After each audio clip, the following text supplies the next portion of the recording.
Born in Barbados, Patricia Whitaker, mother of three, moved to Richmond 15 years ago after living in Toronto, Edmonton, and Singapore. She became involved in civic politics first as a volunteer for the Liberal Party, and then she got herself elected as school trustee in a riding with hardly any blacks. Forget the skin color. We had something powerful, more powerful than ethnicity, color. We had passion for education, passion for seeing our children excel. Whitaker spends her time volunteering and assisting agencies, helping new immigrants integrate and adjust. You can make that difference. You can be the first person to step forward and say, yeah, I'm going to do this. Because if I do it, maybe then other people can follow and understand that it is possible to be done.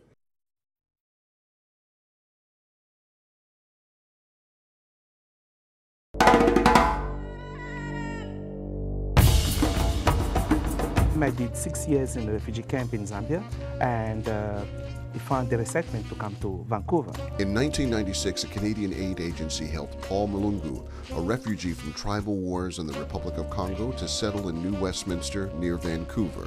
An engineer by trade who spoke fluent French, Malunga found himself at a disadvantage on the English-speaking west coast of Canada.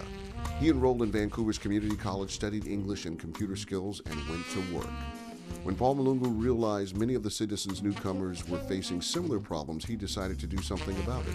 Everybody got a job, and I didn't get a job. Success for Chinese, this for East Indian, this for nothing for black people. With the help of government and social agencies, he opened a center to help teach and motivate new immigrants. This certificate from Immigration and Citizenship Canada is recognition of Paul Malunga's example and contribution.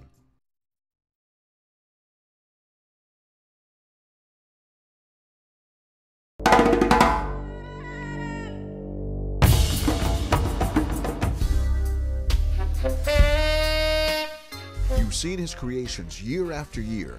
The annual Black History Month poster paying tribute to African Canadians whose lives and work reflect the very best of black contribution to the Canadian mosaic. Now meet the self-taught genius behind the vivid images that have become an integral part of the celebration of black achievement in Canada.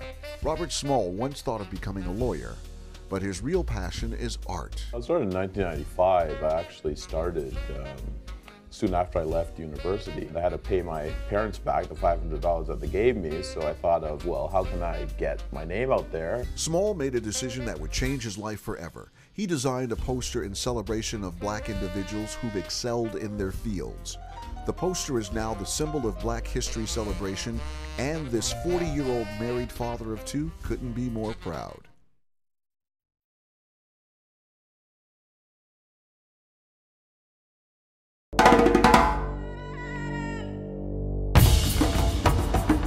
My family's been in this country since 1783.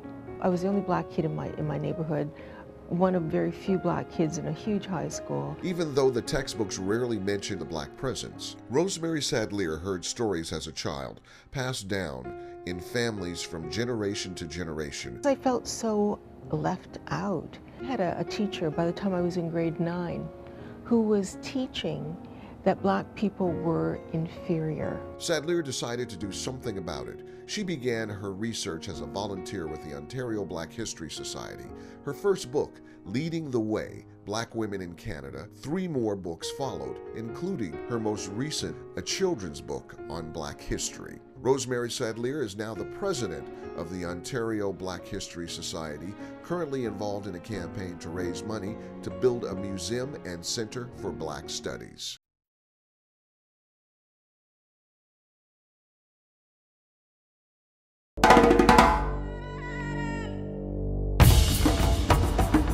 Ask the question, how many people know Rosa Parks? Hands go up.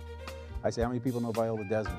Teachers' hands usually go up. Viola Desmond was arrested November the 8th, 1946 in Glasgow because she sat downstairs in the Roseland Theatre and didn't stay upstairs in the balcony, which was commonly referred to as nigger heaven. Some 9 years before American civil rights icon Rosa Parks refused to ride at the back of the bus, Viola Desmond, born in Halifax, Nova Scotia, broke the color barrier by refusing to sit where blacks were supposed to sit in a theater. She was fined under the Amusement Act, the Provincial Amusement Act. They said by buying a ticket for upstairs and sitting downstairs, she defrauded the Nova Scotia government of 1 penny.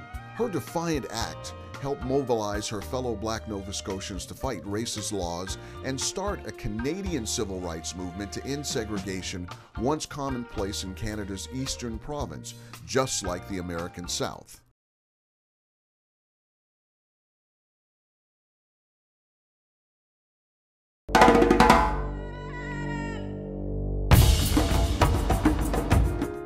She was a groundbreaker in the legal profession in her native province of Alberta, when a female lawyer, let alone a black one, were rare. In 1954, Violet King of Calgary, a descendant of black pioneers on the prairies, was called to the bar in Calgary, making her the first black female lawyer in Alberta. She felt segregated, especially for the young men, because they were afraid that she was too intelligent for them. And she would say, please don't tell them that I'm a lawyer. A graduate of the University of Alberta, Miss King was a trained classical musician and an excellent scholar. We would have sleepovers, and long after we went to sleep, I was out studying. For 5 years, she taught classical music at the university while studying for her Bachelor of Arts and Law degrees. Violet King died of cancer in 1981.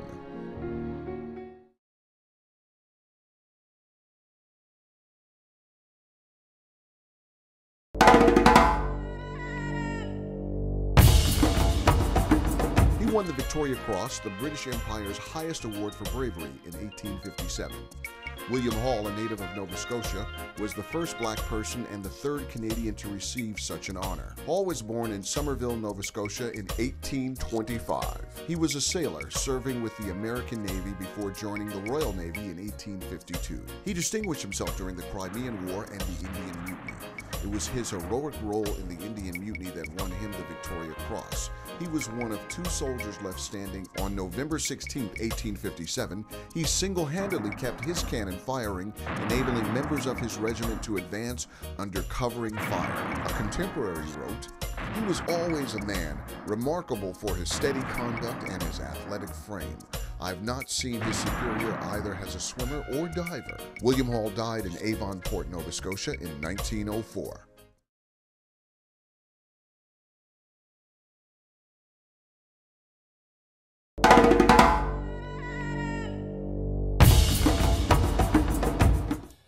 Gets expressed and goes there, right?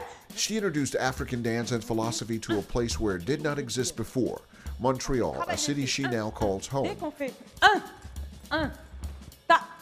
I teach about Africa and culture and philosophy in general. Born in Lyon, France, to a French mother and Congolese father, Malunga majored in philosophy before immigrating to Canada. It's about time to put back, Africa back in history. She now teaches philosophy during the day and African dance at night. The popular culture, the whole modern culture, developed, from that source.